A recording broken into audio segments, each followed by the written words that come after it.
Assalamualaikum warahmatullahi wabarakatuh. Waalaikumsalam warahmatullahi wabarakatuh.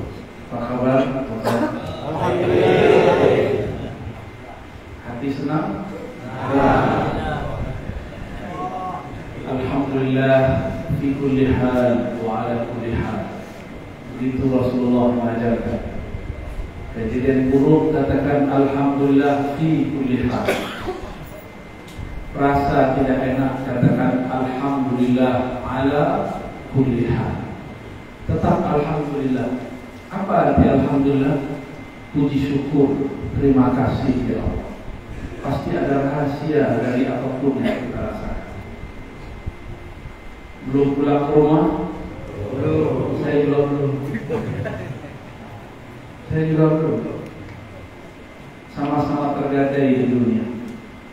Maka Sayyidina Nabi SAW bersabda, "Ad-dunya sijnul mu'min." Dunia ini penjara orang yang percaya kepada Allah dan hari akhir. Penjara bagi saya, penjara bagi sahabat-sahabat, kawan-kawan saya yang sekarang ditakdirkan Allah di tempat ini. Ini pun penjara. Tapi apakah kita berhenti di penjara zahir ini? Maka penjara kita bagi 4, 3 aja. Yang pertama penjara badan, penjara zahir, penjara badan, dan kebenaran detik ini, jam ini, hari ini, saudara-saudara, bapak-bapak masih ditakdirkan di penjara badan. Penjara badan ini tidak akan menghalangi pikiran. Maka jangan kalah akal ini oleh badan. Jangan suntuk, jangan stres karena urusan badan. Akal tergadaikan. Akal kita punya ruang sendiri. Dia punya alam sendiri. Dia punya ranah sendiri. Dia punya medan sendiri. Maka jangan mau tersiksa oleh tubuh yang terbatas ini. Saya dulu belajar memenjarakan badan saya 40 hari 40 malam.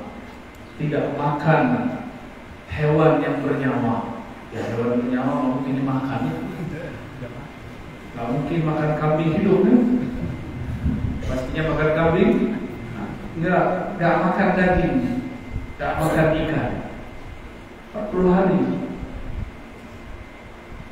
Sampai kemudian sanggup mengalahkan badan. Badan mau ngantuk dilawan, tetap sebut nama Allah. Qumil laila illa qalila. Wahai yang berseliput, bangun malam hari. Maka mumpung masih di sini, berkhalwatlah, menyepilah dengan Allah. Mumpung masih di sini, nanti bapak keluar kan bisa. Ini yang disebut alhamdulillah ala kulli hal. Puji syukur kepada Engkau ya Allah di setiap hal. Zikir di sini, zikir di masjid, zikir di rumah sama. Bedanya di sini kita terputus dari urusan-urusan duniawi. Inilah cara cepat menuju Allah Subhanahu wa Ta'ala. Kenapa sholat tidak bisa khusyuk? Sholat badan di sini, akal di rumah. Badan di sini sujud, ruku, tapi perasaan tidak di sini. Jangan terpenjara hanya oleh badan. Ya, biarkan badan ini terbatas oleh rutan, besi, juja, terserah itu. Tapi akal kita tidak boleh hilang, apapun masalahnya.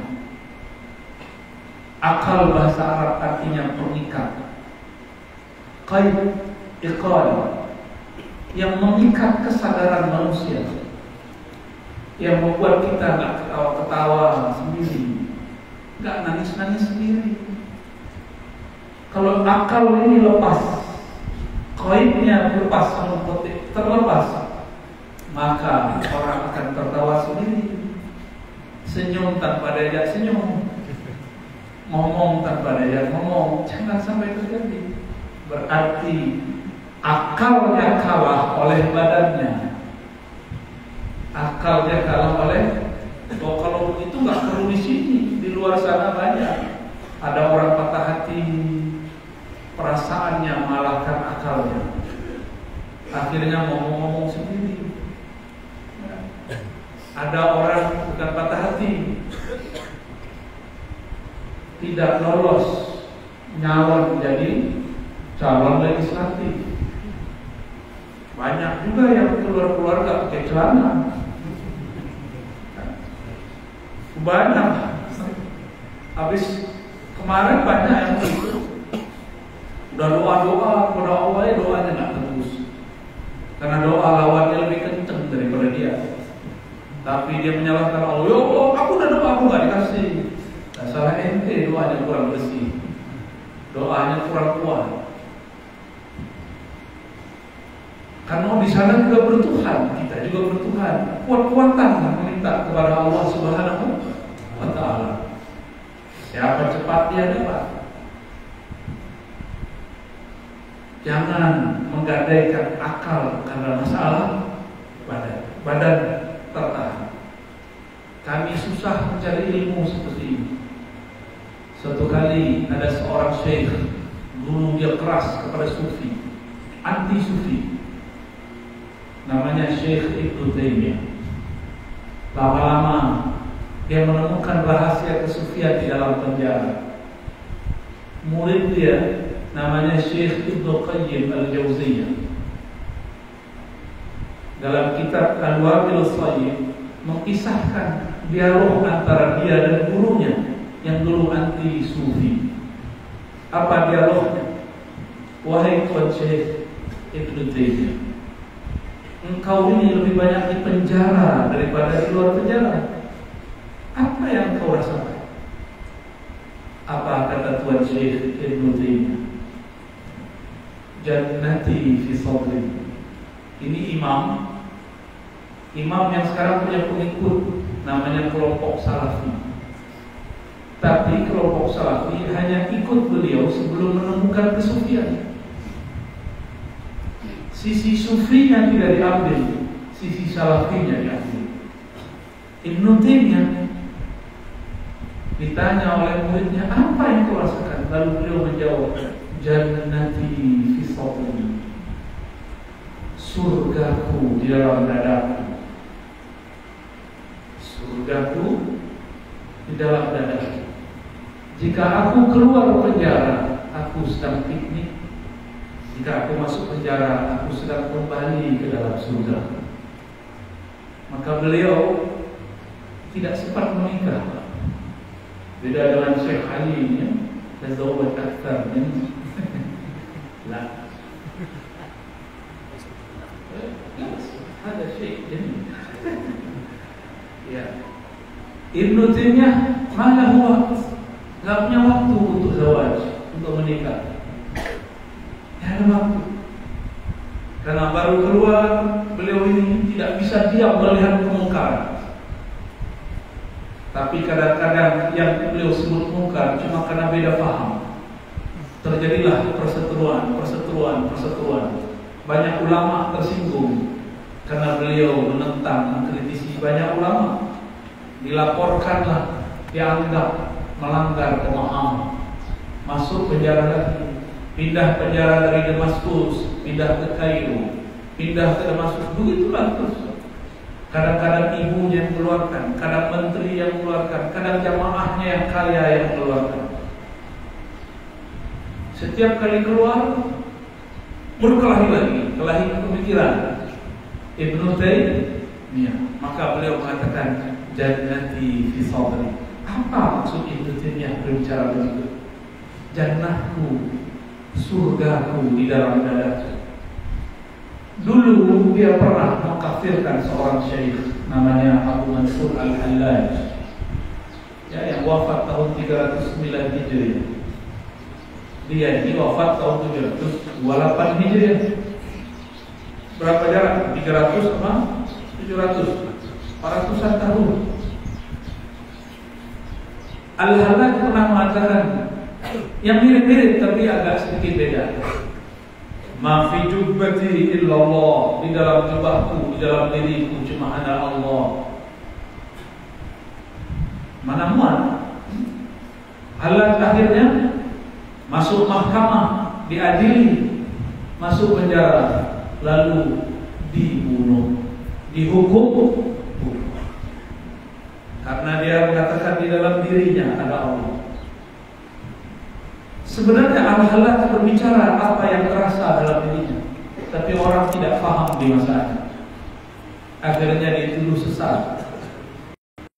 Namun karena dia sebut-sebut Allah dalam dirinya, kesalahannya dianggap besar, maka dia dihukum mati. Jadi orang-orang dulu mempertahankan keyakinannya dan rasa yang ada dalam dirinya.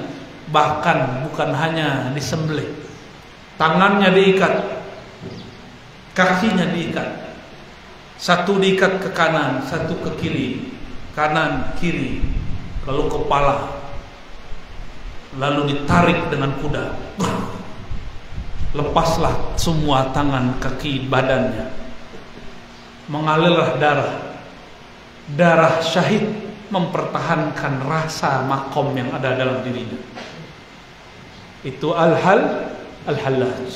Kata Imam Ghazali, seandainya aku jadi hakim di zaman itu, aku tidak akan salahkan Al-Hallaj, aku bebaskan Al-Hallaj. Cuma hakim saat itu tidak mengerti persoalan Al-Hallaj. Lain dengan Ibn Taimiyah, untung dia tidak bilang di dalam dadanya ada Allah, dia cuma mengatakan di dalam dadanya ada surga. Tapi mirip tak? Mirip. Kalau kita pernah bersyair, gimana syairnya? Ma fil qalbi ghairullah itu. Hasbi Rabbi Jalla Allah, ma fi qalbi ghairullah, Nur Muhammad sallallahu, la ilaha illallah. Saya aslinya nggak hafal itu, tapi sampai di sini ada yang hafal mungkin ya, kepantul ke kolbu saya kali. Ini pertama kali saya pakai mic baca ini, kerjaan Amihud. Antum bersyukur, terima kasih ke Amihud, kami bisa ke sini. Ya, syukran Amihud. Ma fi qalbi ghairullah, tidak ada salahnya. Kenapa ini jadi syair tidak dihukum seperti Al-Hallaj, tapi Al-Hallaj dihukum? Karena zaman itu orang belum faham. Ibn Taimiyah juga sama, fatwa dia tidak dipahami di masanya, atau terlalu berani di masanya, atau dia mengkritisi sesuatu yang sudah mapan, yang kalau dikritisi melanggar, menyinggung. Dulu orang masuk penjara karena mempertahankan pemikirannya. Saudara-saudaraku pasti masuk penjara ada asbabnya, tapi saya yakin tidak ada yang karena pemikirannya, pasti karena badannya, betul?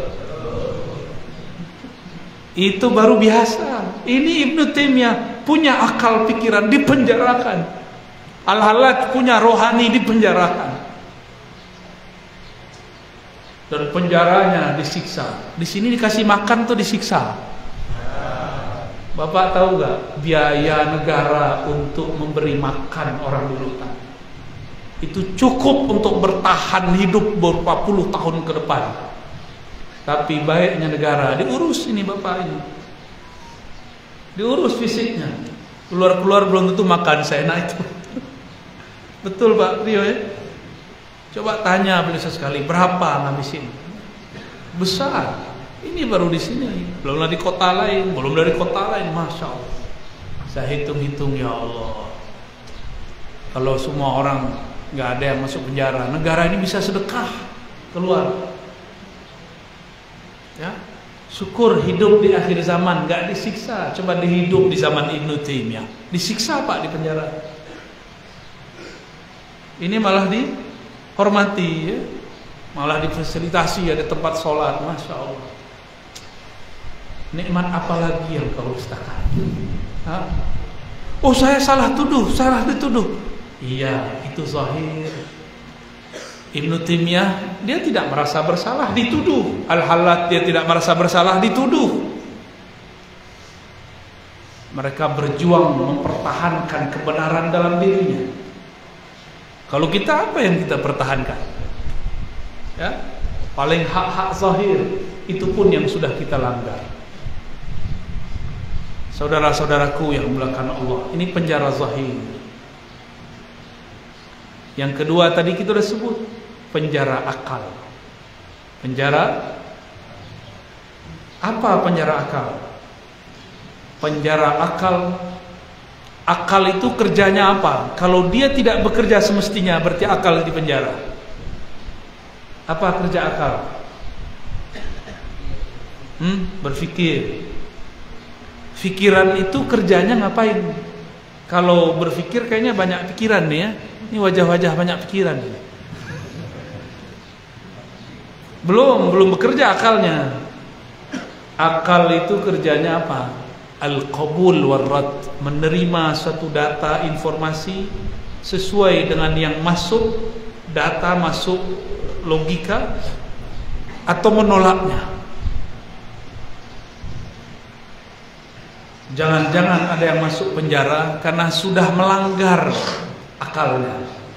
Dapat kabar, belum konfirmasi, langsung eksekusi. Ternyata salah. Ada kali ya? Pasti ada. Jadi kerja akal apa? Menerima informasi atau menolaknya. Itu kerja akal. Tidak semua informasi diterima, tidak semua juga ditolak. Makanya ada ustadz bilang, jangan dengerin ustadz itu, gak usah belajar, kamu ngaji di sini aja, di luar kelompok kita sesat. Ini sudah penjara akal. Sudah penjara akal. Awas kau keluar, kita bunuh. Diancam fisiknya. Ada yang tidak diancam dengan fisik, diancam dengan ayat. Keluar kau dari kelompok kita, kafir. Ya.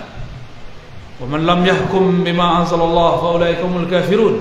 Yang tidak berhukum dengan hukum Allah kafir. Kamilah kelompok yang berhukum dengan hukum Allah. Di luar kelompok kami kafir. Mulailah muncul kelompok takfiriyun, pengkafir-kafir. Ini mereka sedang terperanjara akalnya. Ayat digunakan untuk bukan tempatnya. Dulu di masa Sayyidina Ali radhiyallahu taala anhu, ya, beliau dikafirkan dengan ayat. Coba lihat Sayyidina Ali, siapanya Nabi? Sepupu Nabi, mantu Nabi. Ya, benar. Akhu wasihru. Saudaranya dan juga mantunya.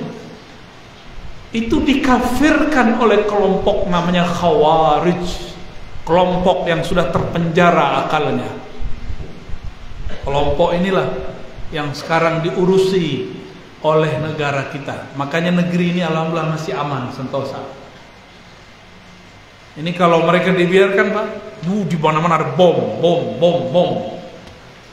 Maulid syirik, bom. Tawassul syirik, bom. Terjadi di Bangladesh, terjadi di India, Pakistan. Orang maulid, haflah maulid, dibom. Yang ngebom merasa dia berjihad, padahal akal dia sedang terpenjara. Cuma beda faham. Kalau beda faham tidak perlu pakai bom. Beda faham, cukup katakan kita berbeda, selesai. Tidak usah ada bom-boman. Bomnya pakai dalil, pakai hujjah, pakai kitab, pakai sunnah, pakai kalam ulama, bukan pakai bom fisik. Ini tanda mereka tidak bebas akalnya. Akalnya dipenjarakan oleh orang-orang yang sudah saklek berpikirnya. Orang-orang ini memperkosa ayat-ayat Allah, dijadikan untuk mengotori pikiran orang. Ayat suci tapi digunakan untuk hal gak suci. Mungkin di sini ada yang pernah belajar ilmu pelet, ya. Ilmu debus itu pakai ayat, tapi ayatnya digunakan untuk pelet. Arif pelet? Pelet ini ba'da ruqya atau نقرأ شيئا للمحبة قريب للسحر لكن ليس من السحر. نعم. pakai ayat loh. Pakai ayat tuh. في سورة سليمان مثلا حينما قال سيدنا يوسف ماذا قال؟ يا أبتي إني رأيت 11 نعم سيدنا يوسف قال يوسف لأبيه يا أبتي إني رأيت itu. هذا لصاحب المحبة يجعلها رقية أو دعاء أو سحرا. Jadi Quran dipakai surat Yusuf, Nabi Allah Yusuf baca curhat kepada ayahnya. Ya abati, wahai ayahanda, inni ra'aitu 11 kaukaban. Aku melihat 11 kaukab, bintang. Ya, sujud semua kepadaku.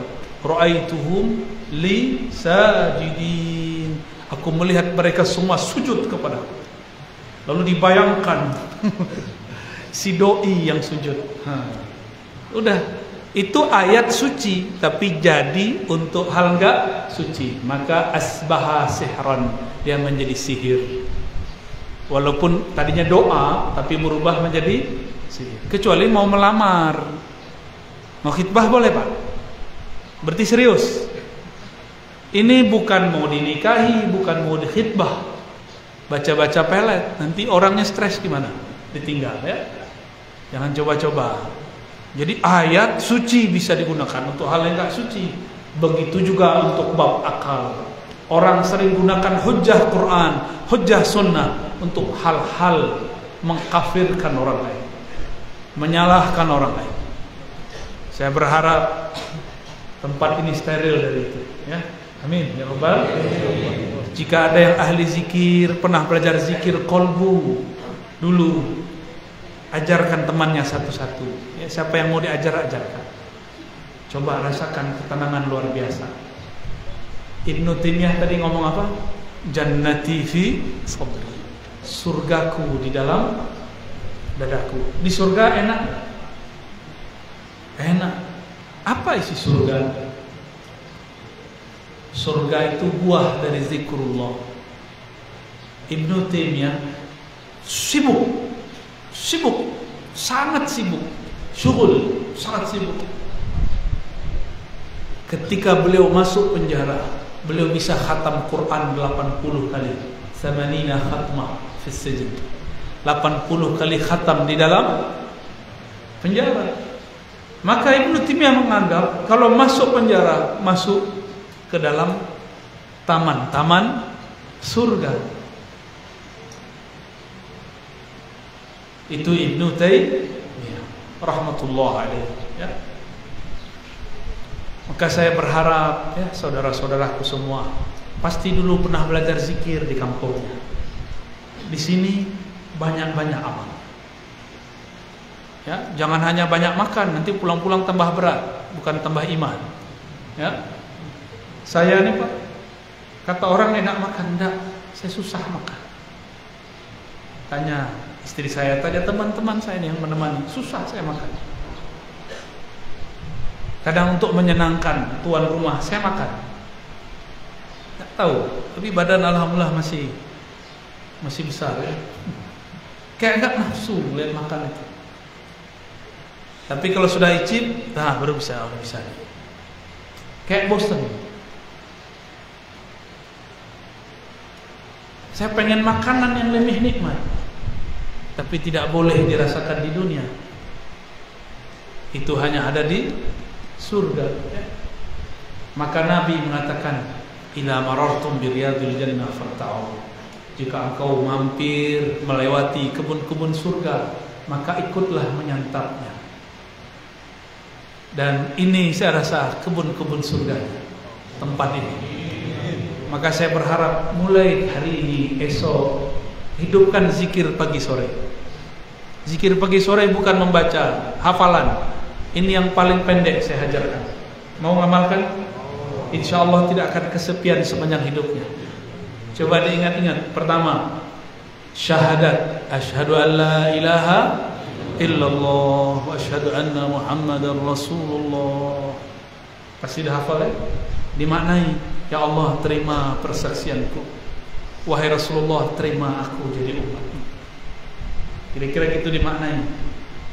Lalu baca Al-Fatihah, ya, baca Al-Fatihah. Dikirimkan untuk baginda Rasul sallallahu alaihi, nggak bisa bahasa Arab, bahasa Indonesia. Kepada ruhaniyah Rasulullah aku bacakan Al-Fatihah. Cukup. Lalu setelah itu ada zikir yang kalau saya sedang sibuk, saya lagi kalut, lagi stres, itulah menghibur saya. Pertama, subhanallah. Ini disebut zikir taman-taman surga. Disebut juga maqalidus samawati wal ard. Buhul-buhul langit dan bumi. Langit bumi ini bisa bertahan, gempa bisa dikurangi, letusan gunung tidak sebanyak biasanya. Itu karena ada zikir-zikir ini. Pertama subhanallah 100 kali. Dihafalkan ya? Sudah hafalkan? Alhamdulillah 100 kali. Allahu Akbar 100. La ilaha illallah 100 kali. Itu zikir matanya dipejam. Matanya ketika menyebut nama Allah dihunjamkan ke dada. Subhanallah. Alhamdulillah. Allahu Akbar. La ilaha illallah. Dimasukkan ke dalam hati. Itulah makanan kolbu. Kolbu makannya nama Allah. Badan makannya nasi, ikan, daging. Kapan kita ngasih makan kolbu?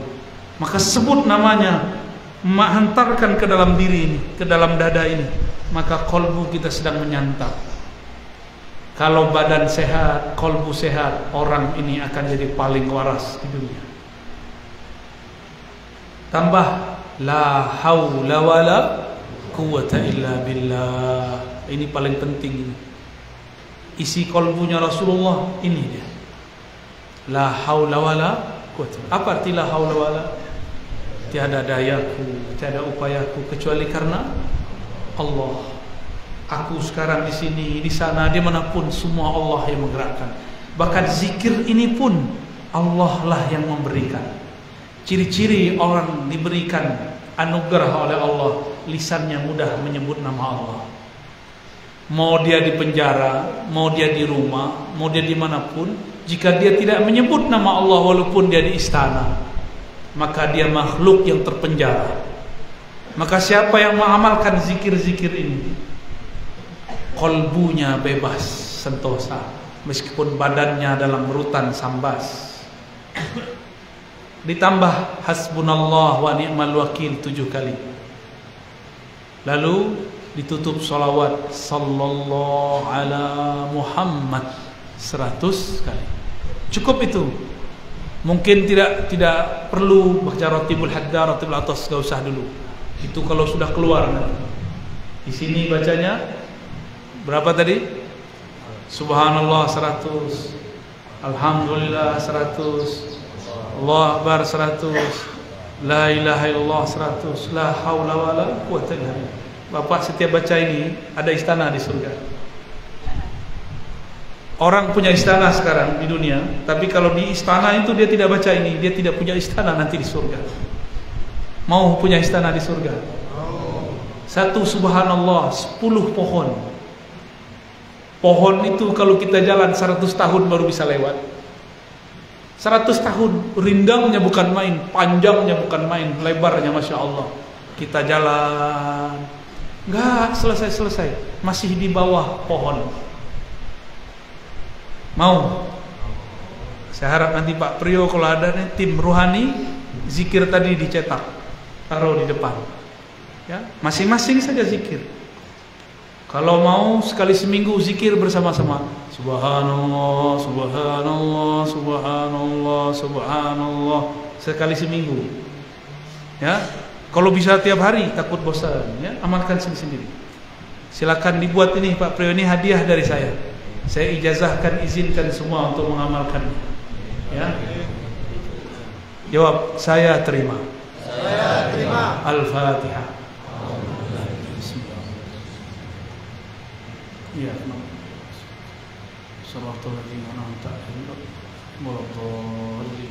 Nah, bagian akhir yang mau saya sampaikan. Jika tubuh dilatih, maka dia kuat. Jika akal dilatih, dia cerdas. Jika kolbu dilatih, dia merdeka.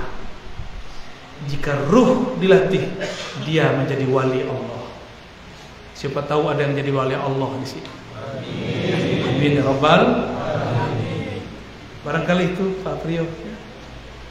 Singkat padat ya. Alhamdulillah. Mari kita doa. Coba pegang dadanya semua. Pegang matanya, pejam matanya. Ikuti saya. Asyhadu an la ilaha illallah. Ikuti dengan lisan yang lembut. Ya Allah, terima persaksian kami. Terima kami sebagai hamba Engkau. Terima kami dalam menyembah Engkau. La ilaha illallah. Tiada yang berhak disembah kecuali Engkau. Wa asyhadu anna Muhammadar Rasulullah. Sama-sama. Wa asyhadu anna Muhammadar Rasulullah. Wahai baginda Rasulullah, wahai ayahanda ruhani kami, ya aba arwahina, wahai ayahanda ruhani kami, terimalah kami sebagai anak-anakmu, sebagai umatmu. Berilah syafaat kami, bantulah kami dunia dan akhirat. Al-Fatihah. Ya Allah.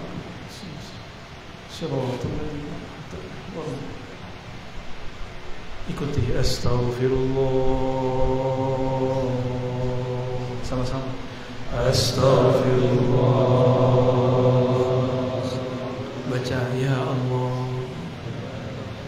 Di dalam diri kami ada dosa ya Allah. Di dalam diri kami ada maksiat ya Allah. Ya Allah, di dalam diri kami ada kesalahan ya Allah. Di mata kami, di lisan kami, di pikiran kami, tangan, kaki, kemaluan kami, semua ada dosa ya Allah. Tidak ada satu tetes darah pun kecuali ada tersimpan dosa ya Allah. Katakan ampun ya Allah. Sama-sama. Astaghfirullah. Iktikadkan, pegang jidatnya, pegang ubun-ubunnya. Ya Allah, dari ujung kepala kami, dari ubun-ubun kami, ampunkan semua dosa dari ujung rambut ini sampai ujung kaki. Ampunkan semua dosa yang ada di dalam dada kami, pikiran kami, tangan kami. Dosa menyakiti orang tua kami, mengecewakan keluarga kami, menyakiti hamba-hamba Engkau ya Allah. Pegang lagi dadanya. Ya Allah, baca. Ya Allah. Dibaca, teriakkan ke dalam kalbu. Ya Allah. Ya Allah. Ya Allah. Ya Allah. Terima kami sebagai hamba Engkau ya. Ampuni keluarga kami, ampuni orang tua kami, ampuni saudara-saudara kami, ampuni orang-orang yang merawat kami, ampuni orang-orang yang mengurusi kami, ampuni orang yang sekamar dengan kami, ampuni orang yang sholat bersama kami. Ampunkan kami yang kurang, merasa hina di hadapan Engkau ya Allah. Ya Allah, izinkan nama Engkau masuk ke dalam pikiran kami, masuk ke dalam kalbu kami. Ringan lidah kami membaca nama-Mu. Allahumma baca, Allahumma a'inna ala zikrik wa syukrika wa husni ibadatik. Ya Allah, nama-Mu sangat berat ya Allah. Bahkan beratnya lebih berat daripada langit dan bumi. Jika diturunkan kepada gunung, gunung hancur ya Allah. Gunung pun melebur lembut ya Allah. Tapi nama Engkau kami sebut dalam kalbu kami. Kalbu ini masih keras ya Allah.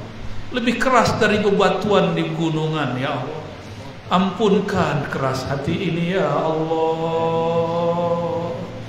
Ampunkan keras hati kami ya Allah. Ampunkan kami ya Allah.